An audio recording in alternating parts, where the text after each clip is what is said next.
I'm Jim Gordon. The people I work with call me Mr. Gordon. At least when I'm around, they do. They're about your age. That's right, your age. You see, I'm principal of Lincoln High School. My job is to help boys and girls be the kind of young men and women they'd like to be. Capable, educated, and responsible. This sheet of paper is mighty important to two of our young people.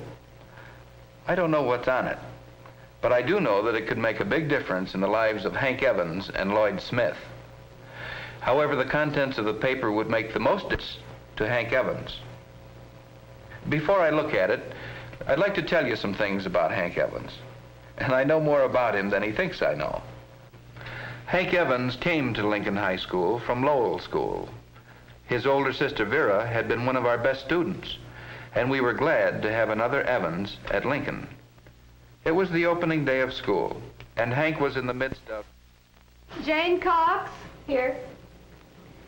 Henry Evans? Here. You're Vera Evans' brother, aren't you? I had Vera last Yeah, I'm year. her brother, but can't I be just plain Hank Evans? Lloyd Smith? Here. Hank Evans had a right to expect that he be treated as an individual, not just as Vera Evans' younger brother. But it's the things that come out after you've known a person a while that really tell you about him. For instance, about the third week of school in Miss Jackson's English class, Hank decided... Very important to discover why Shakespeare introduced the ghost into the scene. Now, just a moment now, just a minute. Will you please follow through on chapters 9 and 10, just as you did chapter 8 today, and be ready to discuss them tomorrow? You got that now? Chapters 9 and 10.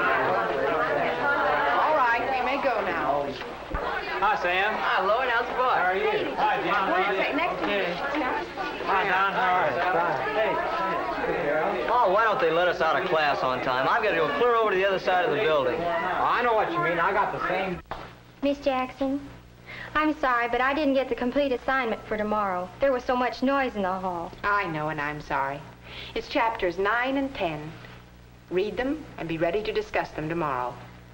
Chapters 9 and 10. Read and be ready to recite in class, as we have been doing. Is that it? That's it. And I promise not to wait until the end of the period to make the assignment next time. Thank you. I'm glad that's done. Homework in every class but Miss Jackson's. It's a wonder she didn't... Say, she did say something about 2 chapters. But what? And what 2 chapters? You all finished with it? Yeah, all I can get. I think I was supposed to do some English, but I don't know. And you better find out. Oh, gee whiz, how can I? She threw some stuff at us right at the end of the hour. Nobody could have got it if I did. They might have. Why don't you call someone? Oh, all right. I'll call Lloyd Smith. Maybe he'll know. 2903.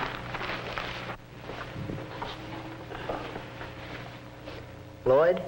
Hank. Hey, what did Miss Jackson assign for class tomorrow?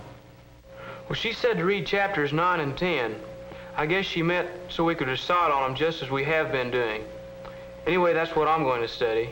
If we don't do it tomorrow, we'll have to do it later anyhow. But you don't know for sure. Well, thanks, Lloyd. Goodbye. Chapters 9 and 10. Maybe. If it's not 9 and 10, well, then I've read them for nothing. Besides, I've done enough work for one night. Perhaps Hank wasn't entirely to blame that he wasn't prepared for English class the next day. But Beverly Anderson was prepared. She had taken it upon herself to make sure what she was supposed to do, and had written it down so it wouldn't slip her mind. Lloyd Smith could contribute to the class discussion too, because he had learned that you can't let things slide and expect to keep up. And Hank? Oh, he had a couple of bad moments. He hardly knew what was being talked about, but he managed to avoid being called on to recite, and no one except himself was the wiser. I could unfold this slip of paper right now and see whether we, the teachers and I, have been wrong and Hank Evans has been right. Does it make any difference if you let things slide once in a while? But let me tell you another incident in Hank's career. He and Lloyd Smith used to get their lessons together. It was an even-up proposition. Neither one of them did more work than the other. Quantity x minus 3 times quantity x minus 5. Hey, look here, Lloyd. This isn't going to prove out. We've got a mistake somewhere. Well, maybe it's up here in this first substitution. Hey, how'd that 5 get in there? Hey, that's it. How'd we miss that? Let's see. Well, it's going to factor now. Sure it is. Of all the dumb mistakes. And that finishes the problems, too. Yeah, as soon as we can copy them over. Copy them over? What for? Well, I figured all over the place. Mr. Ellis will never be able to find my answers. I'll draw a circle around the answers. He wants to see how we got them, doesn't he? Well, sure, I intended to put in all the figuring, but like there, where you marked out all that stuff. Don't you want to copy it over so it'll look better? Is this art or algebra? I got all the answers, and they're all right. That's all I care about. Well, I think I'll copy mine. Suit yourself. It may not be quite fair to say that this attitude toward his work was what you remembered about Hank Evans. Hank was friendly, intelligent, popular, and had a way with people. Most of the time, he was an asset to Lincoln High and to himself. But there were times. Say, did you get your theme finished? Yeah, I think it's going to be pretty good. I've only got about 4 more pages to type. To type? Why, they're supposed to be handed in this morning. But Miss Granby said they were due on the 27th. I've got news for you, boy. This is the 27th, Wednesday the 27th. But we always hand themes in on Friday. I didn't look it up. I just naturally thought Friday was the 27th. How'd you ever let a thing like that slip your mind? For probably the first time, Hank couldn't make anyone see how reasonable his error had been. Miss Granby asked him to see her after class. Hank, I wanted to talk with you for some time. I have your theme here, the one that came in 2 days late. But I told you. Please, Hank, let me finish. This is an excellent theme.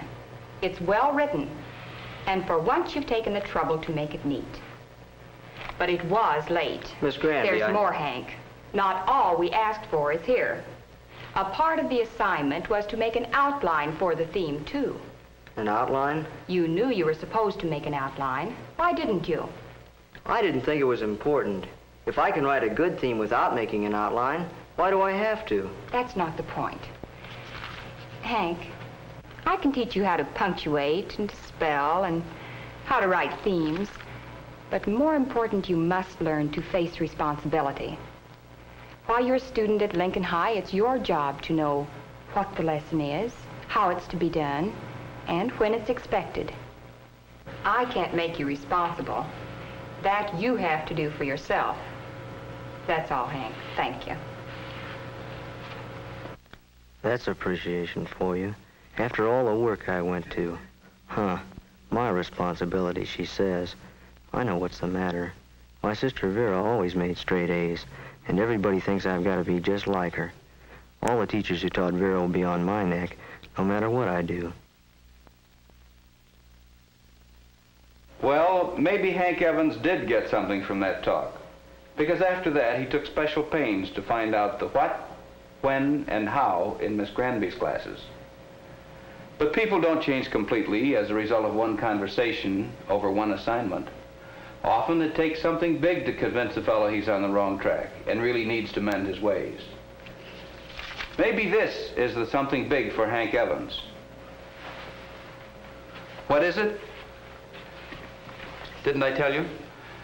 This is one vote in the school election. But there's one story about Hank I would like to tell you before I tell you about the election.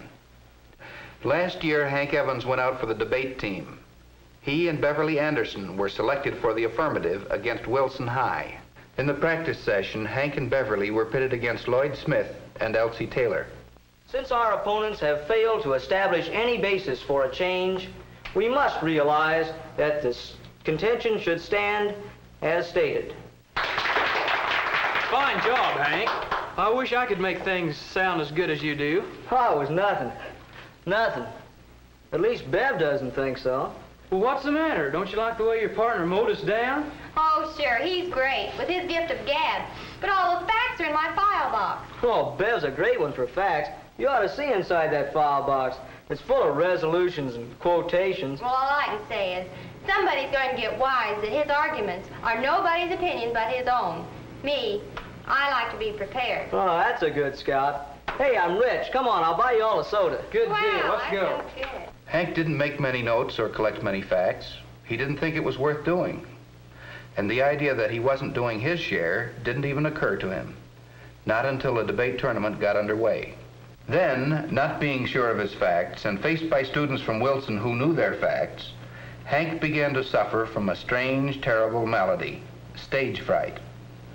With stage fright, his ability to make his arguments sound convincing evaporated. It was pretty bad. He knew that he had let Beverly down, and not just Beverly, but the school. The tournament was lost, of course.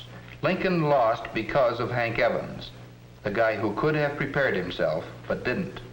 Could he be trusted again? Another test was coming up very soon for Hank Evans. Not an ordinary test. It might be better to call it a judgment of Hank by his fellow students. Hank was nominated for president of the student body, and the other candidate was his friend, Lloyd Smith. The election was held this morning during the first period. For president, Hank Evans and Lloyd Smith. Vote for one. Which one? Hank? He's friendly, popular, good-looking. He'd give outsiders a good impression of the school. Or would he? Lloyd Smith? Not quite so cocksure, but a good student, dependable, always responsible. He never lets you down. Hank Evans or Lloyd Smith? Vote for one. Which one? Each of the boys had something to recommend him, and each had his followers. We knew the election was going to be close. Look, it's a tie. 195 votes apiece. Hey, you guys, look at this. What do we do now? Mr. Gordon, it's a tie. Hank and Lloyd both have the same number of votes. Are you sure? We've checked and rechecked. It comes out the same. A deadlock. Does this mean we have to hold the election over? Well, perhaps not. Doesn't your Constitution provide for an absentee ballot? Yeah, but was anybody absent? Well, let's have Miss Jenkins check to see if there are any absentees this morning. If there were, they should be allowed to vote, too. Yeah, Good idea. I wonder who's anyone out absent here? this morning. How about English? There was only one person absent this morning, and his vote will determine who will be elected. How was he voted? For Hank, the more popular one, or for Lloyd, the more responsible one?